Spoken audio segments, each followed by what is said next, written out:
1990 में great war से पहले हम देखते हैं एक यंग टीनेजर को जिसका नाम क्रिस्टोफर है। वो अपने प्रोफेसर के साथ एक प्राइवेट टेस्ट दे रहा होता है और प्रोफेसर उसे क्लोजली ऑब्जर्व कर रहा होता है। सरप्राइजिंगली क्रिस्टोफर सिर्फ कुछ मिनट्स में टेस्ट कंप्लीट कर लेता है। जब टेस्ट खत्म होता है तो वो अपनी बहन मिशेल से मिलता है। मिशेल उसे बताती है कि प्रोफेसर कह रहा था ये टेस्ट जो अभी क्रिस ने सोल्व किया वही टेस्ट आइंस्टीन को सोल्व करने में 3 दिन लग गए थे। ये सुनकर क्रिस मिशेल को बताता है कि वो कॉलेज नहीं जाना चाहता। उसने टेस्ट सिर्फ इस वजह से दिया था क्योंकि अगर नहीं देता तो उनके मॉम और डैड नाराज हो जाते। साथ ही से ये भी दिखाना था कि वो कितना अच्छा परफॉर्म कर सकता है, लेकिन उसका दिल नहीं चाह रहा कॉलेज जाने का। मिशेल उसे मोटिवेट करती है क्योंकि उसे यकीन था कि एक दिन क्रिस अपनी इंटेलिजेंस से दुनिया बदल सकता है। मिशेल के बार बार पुश करने के बाद क्रिस फाइनली मान जाता है कि शायद वो वाकई कुछ बड़ा कर सकता है। मई 15 का सीन आता है जहाँ न्यूज चैनल पर एक बड़ी डिस्कशन चल रही होती है रोबोट्स की प्रोडक्शन पर। लोगों को बताया जा रहा होता है कि रोबोट्स ह्यूमंस के लिए कैसे हेल्पफुल हो सकते हैं, मगर अगर वो इंसानियत के अगेंस्ट हो गए तो प्रॉब्लम क्रिएट हो सकती है। न्यूज में बताया जाता है कि एक रोग एडवर्टाइजिंग बोट ने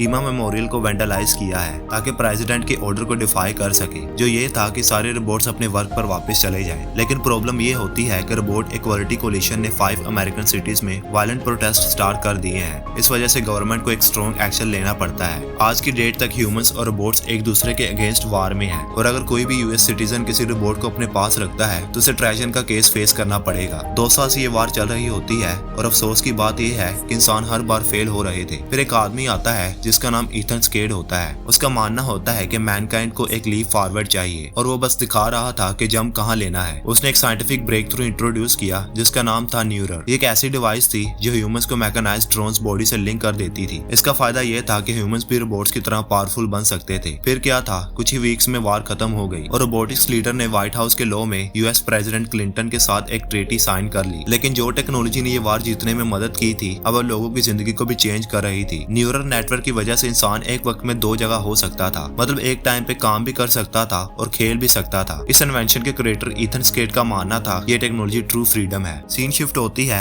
और हम देखते हैं मिशेल को जो तैयार हो रही होती है बाहर जाने के लिए, लेकिन उसका रोबोट टेड उसे रोकने की कोशिश करता है क्योंकि वो कहता है कि बाहर जाना सेफ नहीं है। मिशेल फिर भी अपने स्कूल लेक्चर्स के लिए चली जाती है। स्कूल पहुंचने पर वो ये देखकर सरप्राइज होती है कि सब लोग न्यूरल कैस्टर्स यूज कर रहे हैं एक्सेप्ट मिशेल। जब उसे कहा जाता है कि वो भी एक पहने तो वो रिफ्यूज कर देती है। इस वजह से उसे प्रिंसिपल के ऑफिस भेज दिया जाता है। प्रिंसिपल उसे बताता है कि ग्रेड एन और उसके ऊपर न्यूरल कैस्टर्स मैंडेटरी हैं। इसी डिस्कशन के दौरान मिशेल को यह भी पता चलता है कि उसके पेरेंट्स अब इस दुनिया में नहीं रहे, लेकिन उनकी मौत रोबोट की वजह से नहीं बल्कि एक एक्सीडेंट की वजह से हुई थी। ये सुनने के बाद मिशेल दुखी दिल के साथ घर लौट जाती है। घर पहुंचकर वो चुपके से अपने रूम में जाकर सो जाती है। सोते वक्त उसे फ्लैशबैक आता है। वो दिन याद आता है जब उसके पेरेंट्स एक एक्सीडेंट में गुजर गए थे। वो सब एक साथ ट्रैवल कर रहे थे जब अचानक उनकी गाड़ी एक डियर से टकरा गई। ये एक फैटल एक्सीडेंट था जिसमें मिशेल के पेरेंट्स ने अपनी जान गंवा दी। अचानक एक लाउड नॉइज सुनकर मिशेल की आंख खुल जाती है। वो फौरन देखने जाती है कि आवाज कहां से आई। जैसे वो चेक करने जाती है तो उसे एक अजीब सी क्रिएचर नजर आती है। ये देखकर वो घबरा कर वापस अपने घर की तरफ भागती है और टैड को इन्फॉर्म करने की कोशिश करती है। वो टैड का न्यूरल कैस्टर्स अनप्लग करने की कोशिश करती है, लेकिन तब तक देर हो चुकी होती है क्योंकि एक रोबोट उनके घर में इंटर हो जाता है। मिशेल फौरन हाइड कर लेती है जब उसे रोबोट ढूंढ रहा होता है, लेकिन अनफॉर्चुनेटली वो उसे पकड़ लेता है। मिशेल उसे दूर रहने का कहने की कोशिश करती है, लेकिन ये बोट बाकी रोबोट से डिफरेंट होता है। ये ज्यादा फ्रेंडली लग रहा होता है। फिर बोट अपना हेड ओपन करता है और मिशेल से कहता है कि उसे फिक्स करे ताकि वो बात कर सके। मिशेल उसे फिक्स करने में मदद करती है और बोट फाइनली उसे कम्युनिकेट करने लगता है। बोट मिशेल को एक पिक्चर दिखाता है। ये उसके छोटे भाई क्रिस्टोफर की तस्वीर होती है। फिर बोट उसे बताता है कि वो दोनों टीम अप करके एक डेंजरस रॉक मॉन्स्टर को हरा सकते हैं, लेकिन स्ट्रगल के दौरान मिशेल एक्सीडेंटली बोट को पुश कर देती है। इतने में टैड अराइव करता है और ये सब देखकर फ्यूरियस हो जाता है। उसे पता होता है कि अगर किसी हायर अथॉरिटी को ये पता चल गया कि उनके घर में एक बैंड रोबोट है तो उनको ट्राइशन का चार्ज लग सकता है। टैड गुस्से में मिशेल को पुश करता है। यह देखकर बोट भी रिएक्ट करता है और टैड पर अटैक कर देता है। टैड फिर एक वेपन लेने चला जाता है ताकि बोट से फाइट करे, लेकिन एक बहुत बुरा आइडिया होता है क्योंकि वो खुद को इंजर कर लेता है। टैड फौरन कोप्स को कॉल करने लगता है ताकि उन्हें इन्फॉर्म करे, लेकिन मिशेल फौरन टैड को स्टन कर देती है और बोट के साथ मिलकर एस्केप करने लगती है। जब वो फाइनली सेफ प्लेस पहुंचते हैं तो मिशेल बोट से सवाल करती है कि वो यहाँ कैसे आया। वो ये भी कहती है कि उसका भाई क्रिस्टोफर तो एक कार एक्सीडेंट में मर चुका था रोबोट उसे बताता है कि मैं रोबोट नहीं हूँ और मैं अब भी रियल वर्ल्ड में जिंदा हूँ। लेकिन अफसोस क्रिस्टोफर ठीक नहीं है। मिशेल ने बोट से पूछा कि उसे कैसे ढूंढ सकती है। तभी बोट एक लोकेशन शो करता है और इंसिस्ट करता है कि जल्दी करे क्योंकि मून पर एक बड़ी मुश्किल खड़ी हो चुकी है। बोट बताता है कि डॉक्टर जो मिशेल का एक्सीडेंट के बाद का इलाज कर रहा था उसे पता है कि क्रिस्टोफर कहाँ है। ये सुनते ही मिशेल को एक फ्लैशबैक आता है। डॉक्टर उसे बता रहा होता है कि तुम्हारा भाई क्रिस्टोफर वो सुबह गुजर गया। अब मिशेल और बोट एक प्लान बनाते हैं ताकि फैसिलिटी में छुप कर जा सके जहाँ क्रिस्टोफर को बंद रखा गया है। बाद में दोनों ट्रेन से सफर करते हैं जो जंगलों से गुजरती है। इस सफर के दौरान हमें ये नजर आता है कि इंसान न्यूरिक डिवाइस पर कितना डिपेंड हो चुके हैं कि अब वो चूहों की तरह जी रहे हैं। रोबोट जिसका नाम अब हम क्रिस रखेंगे चेक करता है कि क्या इंसान अब भी जिंदा है या नहीं। क्रिस मिशेल को बताता है कि दुनिया खतरे में है और सिर्फ एक सोल्यूशन है, उन्हें अपने कॉस्मो मॉड्यूल्स को कंबाइन करना होगा। मिशेल सोचती है कि ये कैसे पॉसिबल होगा क्योंकि उनके पास ऐसी कोई फैसिलिटी नहीं है। तभी दूर से एक ट्रक आता है, नजर आता है तो दोनों फौरन चुप जाते हैं। वो देखते हैं कि एक आदमी सेफ अनलॉक कर रहा होता है ताकि पैसे निकाल सके। एक दूसरा आदमी आता है जो अपना बोर्ड बेचता है पिकअप के लिए। जब पैकेज खुला तो अंदर एक गन थी, लेकिन जैसे ही पेमेंट का डिस्कशन होता है बोर्ड सेलर चीटिंग करता है और इस पर गन तान लेता है। सेलर को थ्रेटन किया जाता है लेकिन फिर ट्विस्ट होता है, बायर को इलेक्ट्रोक्यूट कर दिया जाता है जिससे बोर्ड डीएक्टिवेट हो जाता है। अब ये समझ आता है कि सेलर के पास भी अपना एक रोबोट है। वो फौरन बोर्ड को उठाकर अपनी वैन में डाल देते हैं। दूसरी तरफ मार्शल नाम का एक आदमी जो एक बोट कंट्रोल कर रहा होता है मिशेल और इसके रोबोट की तलाश में होता है। उससे कुछ की इन्फॉर्मेशन मिलती है कि वो कहाँ जा रहे हैं। इसी वक्त मिशेल और इसके रोबोट सेलर की वैन में छुप कर घुस जाते हैं बिना किसी को पता चले। जब वैन एक स्टॉप पर आती है तो सेलर अपने बेसमेंट में चला जाता है। उसे बिल्कुल अंदाजा नहीं होता कि मिशेल भी उसके बेसमेंट में छुपी हुई है। थोड़ी देर बाद सेलर को महसूस होता है कि बेसमेंट में कोई और भी है। जब वो चेक करता है तो उसे मिशेल मिल जाती है। मिशेल उसे बताती है कि उसे एक्स पहुंचना है। ये सुनकर सेलर कहने लगता है कि एक्स कोई हॉलिडे डेस्टिनेशन नहीं है, अगर तुम वहां गई तो सिर्फ मरने के लिए जाओगी।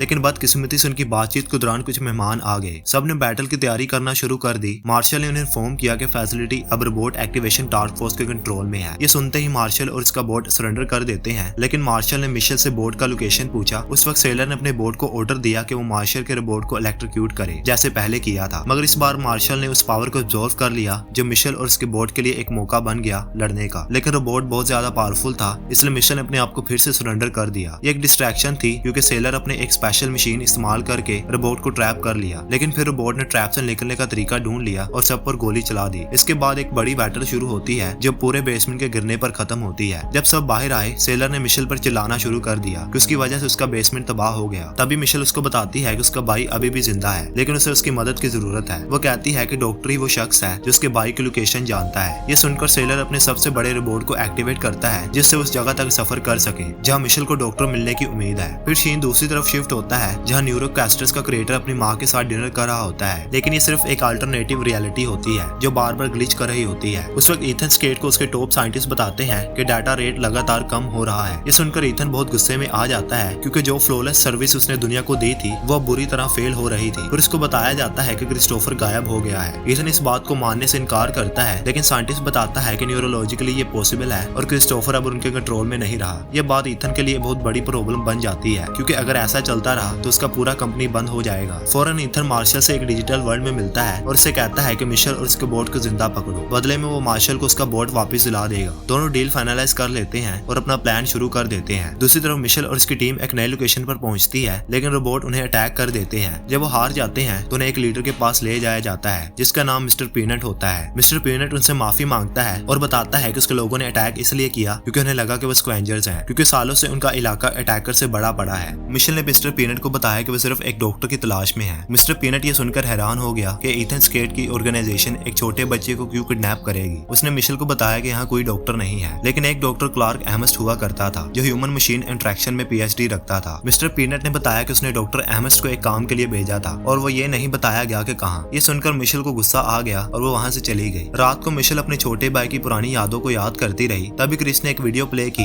जिससे वहाँ के तमाम बोट्स देखने लगे। जब सब सो गए तो एक छोटा रोबोट मिशेल के पास आया और उससे कहा कि वो भी क्रिस्टोफर ग्रीन को ढूंढ रही है। उसने बताया कि उसके पास एक मेल है जो डॉक्टर एमस ने दिया था ताकि अगर कोई क्रिस्टोफर आए तो उसे दे दिया जाए। उस लेटर में एक एड्रेस लिखा था, लेकिन रोबोट ने बताया कि वो उनकी मदद नहीं कर सकती क्योंकि वो खुद मुसीबत में है। तभी मिस्टर पीनट वहाँ आया और उन्हें भगाने में मदद करने के लिए तैयार हो गया। अगली सुबह सब लोग अपनी जर्नी पर निकल गए, लेकिन उन्हें नहीं पता था कि मार्शल उनका पीछा कर रहा है। जब वो डॉक्टर के दिए गए एड्रेस पर पहुंचे तो मिस्टर पीनट को महसूस हुआ कि कुछ गड़बड़ है। अचानक एक डेंजरस रोबोट चेस शुरू हो गया। सब अपनी जान बचाने के लिए भाग भागने लगे, लेकिन एक अनजान शख्स ने उनकी मदद की और ये शख्स डॉक्टर खुद था। मिशेल गुस्से से डॉक्टर का सामना करती है और उसे अपने भाई का लोकेशन पूछती है। डॉक्टर ने बताया कि क्रिस्टोफर सेंटर्स आइलैंड कैंपस में है। उसने फर्दर एक्सप्लेन किया कि क्रिस्टोफर को इस वजह से ले जाया गया था क्योंकि लोग मर रहे थे और इंसान ये वार हार रहे थे, लेकिन जब एक्सीडेंट हुआ तो उन्होंने सेंटर इमेजिंग मशीन का इस्तेमाल करके क्रिस्टोफर को स्कैन किया और पता चला कि वो एक बहुत खास शख्स है। डॉक्टर ने कहा कि क्रिस्टोफर असल में एक गॉड का गिफ्ट था। मिशेल अब भी गुस्से में थी तो डॉक्टर ने अपने रोबोट को ऑर्डर दिया कि वो उन्हें सच्चाई दिखाए। डॉक्टर एमस ने बताया कि क्रिस्टोफर का दिमाग एक ब्रेक थ्रू था जो इथन स्केट को न्यूरोकैस्टर्स और ड्रोन्स को कनेक्ट करने के लिए चाहिए था। अगर उन्होंने ऐसा नहीं किया होता तो क्रिस्टोफर कब का मर चुका होता। लेकिन 13 महीने बाद एक शॉकिंग बात हुई। क्रिस्टोफर ने होश संभाला। जब उसने इथन स्केट से बात की तो उसका सबसे पहला कहना यह था कि उसे न्यूरोकैस्टर से डिस्कनेक्ट करो, लेकिन अफसोस स्केट ने डॉक्टर को धमकाया, इसलिए उसके पास सिर्फ एक ही रास्ता बचा था। वो क्रिस्टोफर को लेकर भाग नहीं सकता था, मगर उसने एक छोटी सी कनेक्शन बनाई क्रिस और आउटसाइड नेटवर्क के बीच। इसका मतलब यह था कि क्रिस का दिमाग भाग सकता था चाहे उसका जिस्म वहां फंसा रहे। मिशेल ने जिद की कि वो क्रिस को वापस लेकर आएंगे, लेकिन डॉक्टर एमर्स ने कहा कि यह नामुमकिन है। तभी मार्शल वहां आ गया। जैसे ही मार्शल अंदर आया उसने डॉक्टर एमर्स का आइडेंटिटी कार्ड ढूंढ लिया। एक जबरदस्त बैटल शुरू हो गई मिस्टर पीनट और मार्शल के बीच। इस बीच मिशेल और उसकी टीम भाग रही थी, मगर और गार्ड्स आ गए जिसकी वजह से हर किसी को अपनी जान बचाने के लिए लड़ना पड़ा। वापस मिस्टर पीनट और मार्शल की फाइट, लेकिन बदकिस्मती से मार्शल ने मिस्टर पीनट को हरा दिया। उसके बाद डॉक्टर एमस्ट और मार्शल का 1v1 बैटल शुरू हो गया, लेकिन इथन स्केट भी वहां पहुंच गया ताकि डॉक्टर एमस्ट को खत्म कर सके। दूसरी तरफ क्रिस्टोफर को मिशेल से दूर ले जाया जा रहा था और मार्शल ने मिशेल को वापस घर जाने का हुक्म दिया। एक शॉकिंग ट्विस्ट, मिस्टर पीनट अब भी जिंदा था, मगर उनका घर पूरी तरह तबाह हो चुका था। क्रिस्टोफर को फिर से लैब ले जाया गया जहाँ उसका असल ह्यूमन बॉडी पड़ा था। यह देखकर मार्शल भी हैरान रह गया। तभी इथन स्केट आया और क्रिस को बताया कि उसके एक्शन से नाराज नहीं है, लेकिन जैसे क्रिस को जाकर बंद करने का वक्त आया, मार्शल ने स्कैट को मर्डर और झूठा कहा। मार्शल ने इथन को याद दिलाया कि उसने क्रिस्टोफर के बारे में झूठ बोला था कि वो सिर्फ एक मासूम बच्चा है। इथन ने मार्शल को सच बताया कि जो भी वार क्राइम्स मार्शल ने किए वो सब सिर्फ इस आइडिया की वजह से हुए, क्रिस्टोफर की वजह से। बाद में मिशेल और उसका पार्टनर पूरी सिचुएशन पर बात करते हैं। दोनों का एक ही मकसद होता है, क्रिस्टोफर को बचाना। लेकिन उससे पहले डॉक्टर एमर्स का रोबोट मिशेल को एक और शॉकिंग बात बताता है कि पूरा सेंटर कोलैप्स हो जाएगा। क्यों? क्योंकि सेंटर का पूरा नेटवर्क क्रिस्टोफर के दिमाग से चलता है और अगर उसे हटा दिया गया तो सब कुछ बंद हो जाएगा। ड्रोन्स भी काम नहीं करेंगे और सिस्टम पूरी तरह फेल हो जाएगा। अगले दिन सब लोग स्केट इंटरप्राइज की तरफ निकलते हैं। एक बड़ा डिस्ट्रैक्शन क्रिएट किया जाता है ताकि मिशेल फैसिलिटी के अंदर घुस सके। सब रोबोट्स जो स्केट के कंट्रोल में हैं उनके पीछे भाग रहे होते हैं, जिसकी वजह से पूरा सिस्टम एक मैसिव केओस में चला जाता है। लेकिन तभी और भी रोबोट्स आ जाते हैं, मिस्टर पीनट के रोबोट्स। अब वो सब मिलकर स्केट के ड्रोन्स को खत्म करने लगे। इसी दौरान मिशेल अपने रोबोट के साथ लैब पहुंचती है और साइंटिस्ट को भगाने लगती है। दूसरी तरफ इथन स्केट अपना जायंटिक रोबोटैक अनलिश करता है जो मिस्टर पीनट और उसके बोट से लड़ने लगता है। स्केट का रोबोटैक हर चीज को तबाह करता जा रहा था जो भी उसके रास्ते में आता। इस बीच मिशेल किसी तरह डिजिटल वर्ल्ड में अपने भाई क्रिस्टोफर से मिलने पहुंचती है। क्रिस्टोफर अपने आप को इस सब तबाही का जिम्मेदार मानता है और बहुत इमोशनल होकर अपनी बहन से कहता है कि शायद उसका मरना ही बेहतरीन हल है। क्रिस्टोफर अपनी बहन से रिक्वेस्ट करता है कि उसका कनेक्शन अनप्लग कर दे ताकि ये सब खत्म हो सके। उसी वक्त मिस्टर पीनट इथन स्केट के सामने आता है और ट्रीटी को दोबारा नेगोशिएट करने पर बात करता है। मिशेल ने अपने भाई की रिक्वेस्ट को माना और जैसे उसने क्रिस्टोफर का कनेक्शन अनप्लग किया, सब ड्रोन्स डीएक्टिवेट होने लगे। पूरे वर्ल्ड में ये खबर जंगल की आग की तरह फैल गई कि इथन स्केट और उसके साइंटिस्ट एक इंसान का इस्तेमाल कर रहे थे अपने फायदे के लिए। अगली सुबह मिशेल एक वीडियो शूट करती है जिसमें वो एक्सप्लेन करती है कि न्यूरोकैस्टर्स को क्यों बंद करना पड़ा। उसने बताया कि डिवाइस इंसानियत के लिए नुकसानदेह था क्योंकि लोग अपनी असल फीलिंग्स और रिश्तों से दूर होते जा रहे थे सिर्फ एक झूठी डिजिटल दुनिया की वजह से। जिसके साथ ये मूवी यहीं पर खत्म हो जाती है।